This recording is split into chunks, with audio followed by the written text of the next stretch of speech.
Hello everybody. In this video I'm going to be talking about how to access or the different ways in which you can access the unconscious. I'm going to be describing basically 10 categories or 10 different ways in which you can do this, right? And I think this is important because you can learn a lot about yourself, and who you are and what you believe in, your beliefs, your identity, your personality can be revealed to you, a lot of the times simply by asking people. Like if you ask a person like, hey, can you tell me things about myself? Like how would you describe me? Um, Tell me my strengths and my weaknesses. As I was just watching on this video, that was about chaos magic, very interesting. And I actually did this exercise where it's a writing exercise, and you're supposed to basically speak about yourself, but from a third person perspective. So I could say, well, he is, first I started by describing my physical appearance. Like I see a man that is writing, he's wearing a black shirt, he has black hair and glasses. And I know that he's a person that, is determined, but sometimes can get frustrated and depressed when things don't go the way that he wanted them to go. So his strength is that he's persistent and determined, and his weakness is that he can have high expectations on things, right? And that's a weakness of his. So when you do this, again, you're discovering things about yourself. This is like a journal exercise, pretty fun, pretty interesting, that I just did. I recommend it, highly recommend it. But the idea here is that you're trying to learn things about yourself that you do not know. Now, there's the ego, and if many of you don't know what the ego is yet, the ego is that conscious part of you. So it's like that alert part. Like when I ask you, what is your name? What is your age? What is your profession? Where are you from? Where do you live? Like that person that, and we could get with like a little bit, like maybe a little deeper with that stuff, and maybe ask you like, are you hardworking? Yes, no. Are you lazy? Yes, no, right? And you have this general idea of who you are. But again, that ego, that conscious effort, which is like the tip of the iceberg, stops all of the rest of the iceberg from manifesting, from showing up, from you knowing it, right? So it's up to us to discover it. It's like a discovery process of who you are, who you really are. And of course, it's like the big part of the iceberg. It's going to be very big. Maybe you're never going to get to truly know the whole iceberg, your whole person, but I'm going to give you ways in which you can access the unconscious. Now, the objective, of course, as you might have inferred with what I've been speaking on right now, is to reduce your conscious effort on part of the individual, right? So the objective, whenever you're trying to access, and you're going to see with these different types of ways, which I think are very general. This video isn't, I'm not going to be talking about anything new. I thought I'd just make this video listing these things. But when you're trying to access the unconscious, ultimately what you're doing is you're getting rid of your conscious effort, right? That alert, that prefrontal cortex that is always alert, that's always, watching out, that's conscious, that's aware of everything that's going on, right? That part, we're trying to get rid of that part, because it's not going to let us access the back part of your mind, the unconscious, right?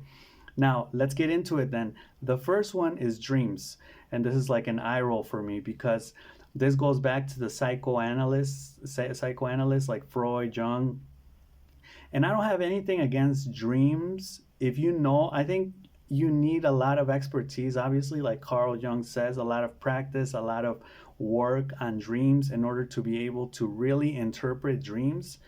As an individual, or from a personal standpoint, I've never really seen the value in dreams. I mean, I feel like they're more, they say that they are like repressed wishes, and maybe they're right, but I haven't gotten to the point of experiencing or evaluating dreams like that. For me, dreams are just like they're kind of like memories. Like you live certain experiences. Like for example, I used to party a lot back in the day, and I have a lot of dreams where I'm partying, right? So it's like I just like my mind just kind of reminds me of these things, and the dreams obviously aren't of parties that I like know of. They're like new parties, but again, the context is kind of the same.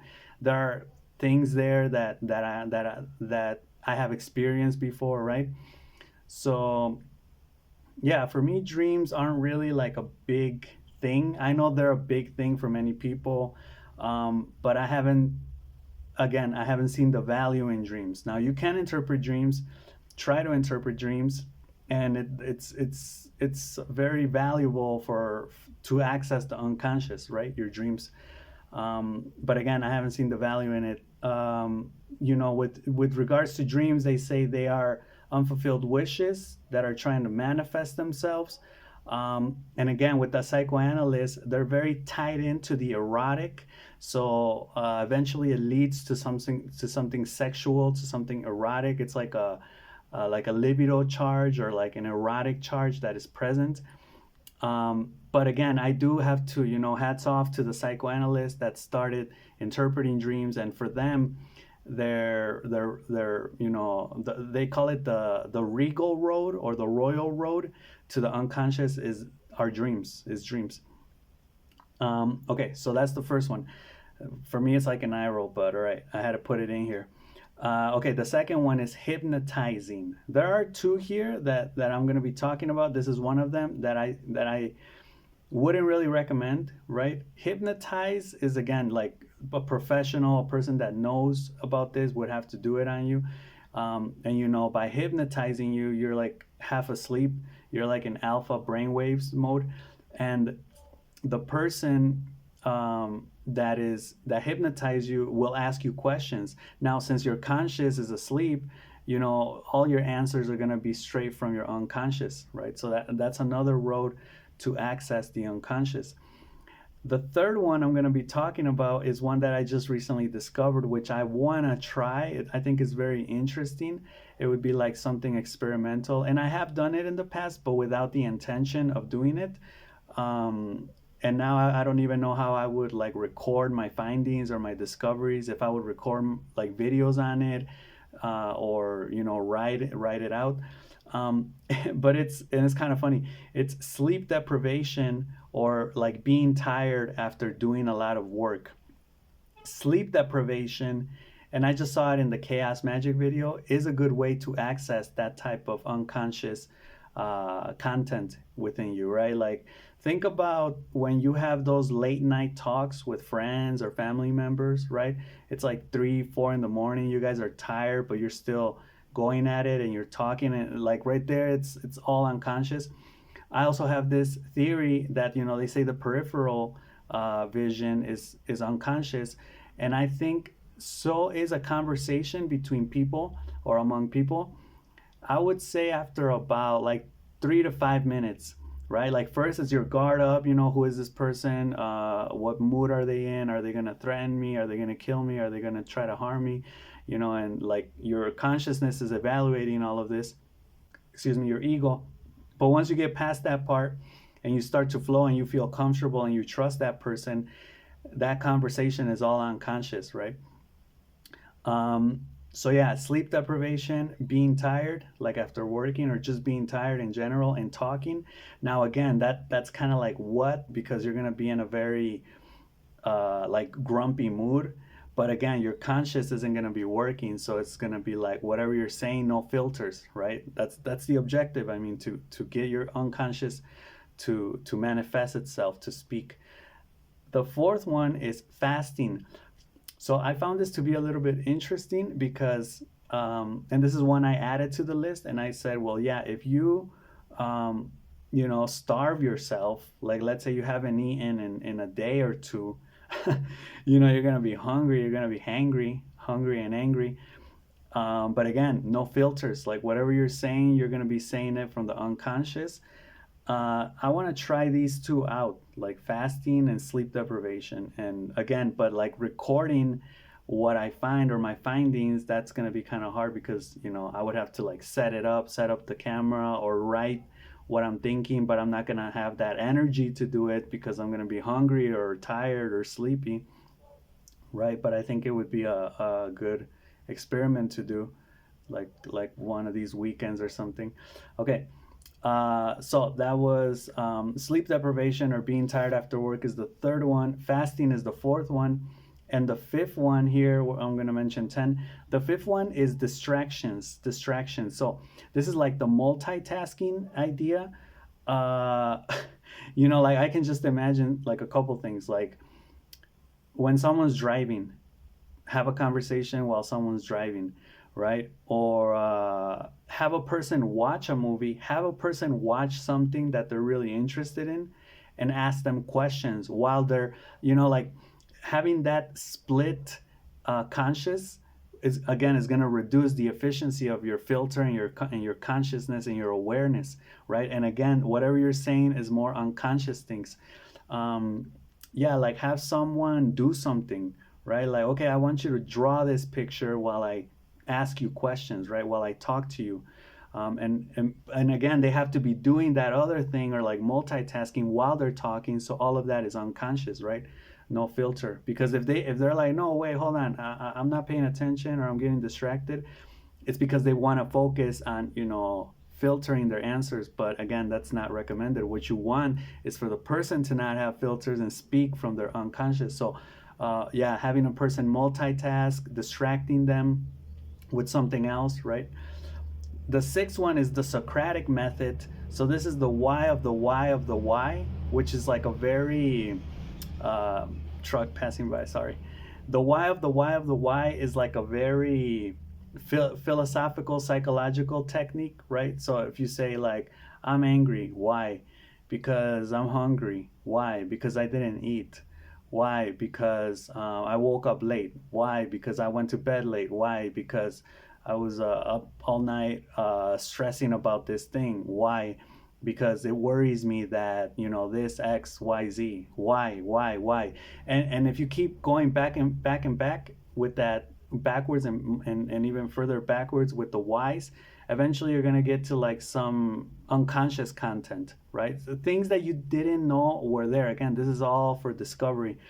Okay, the seventh one is interpreting symbols. This one was given to me by ChatGPT. Well, like two from here were given to me. I included them from ChatGPT. Interpreting symbols. This is the typical test that psychologists do, right? With like splashes or splashes of black ink, and they're like, "What do you see here?" And you're like, "Oh, a mother and her son." Right? And what are they doing? They're walking in the park or whatever. How old is the person, right? Or like the clouds, right?